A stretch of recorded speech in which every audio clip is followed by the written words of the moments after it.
Good morning to all of you. Today we will discuss about 3D transformation. 3D transformation same है हमारी 2D की तरह. अब हमने उसके लिए एक डिफ क्रिएट करा, उसको यहाँ पर एक आईडी प्रोवाइड करी, उसको हाइट दी, विड्थ दी और बैकग्राउंड कलर दिया. बैकग्राउंड में कलर दिया लाइट ब्लू. अब यहाँ पर आउटपुट दिख रही है आप लोगों को, उस पर लिखा आ रहा है हेलो हाउ आर यू. एक सिंपल सा डिफ क्रिएट हो गया. अब उसको हम लोगों ने ट्रांसफॉर्मेशन देनी है. ट्रांसफॉर्मेशन में बेसिकली उसको रोटेट करना है. 3D से ही पता लग रहा है कि उसको 3D डायरेक्शंस, तीनों डायरेक्शन में x, y, z. तो सबसे पहले अब हम लोगों ने यहाँ पर लिखा ट्रांसफॉर्म के अंदर रोटेट x. अब इसको x एक्सिस के थ्रू रोटेट करेंगे. उसके बाद x को हमेशा कैपिटल रखना है. हम कितने भी डिग्री के अकॉर्डिंग रोटेट कर सकते हैं. अगर हम 80 डिग्री के अकॉर्डिंग रोटेट करते हैं पहले, तो उसकी आउटपुट कैसे आती है वो देखते हैं.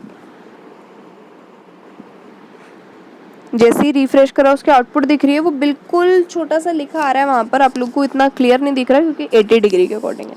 अगर हम 180 कर दें तो 180 में क्या हो जाएगा, बिल्कुल वो रिवर्स हो जाएगा. तो 180 डिग्री के अकॉर्डिंग उसको रोटेट कर लेते हैं हम.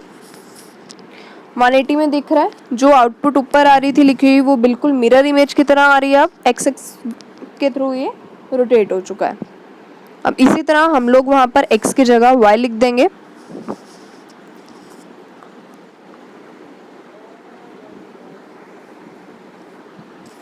अब इसकी आउटपुट देख रहे हो वाई वाले की किस तरफ को आ रही है, दूसरी तरफ को आ रही है, वाई एक्सिस के थ्रू आ रही है.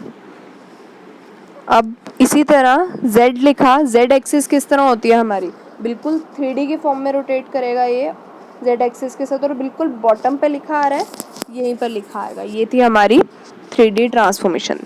बेसिकली 3D ट्रांसफॉर्मेशन के अंदर हमारे पास तीन चीज़ें थी. हमने तीन तरह से इसको रोटेट करा है, rotate x, rotate y and rotate z.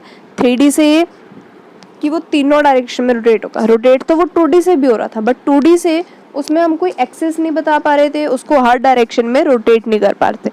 3D के अकॉर्डिंग हम उसको रोटेट कर सकते हैं through x, y and z access.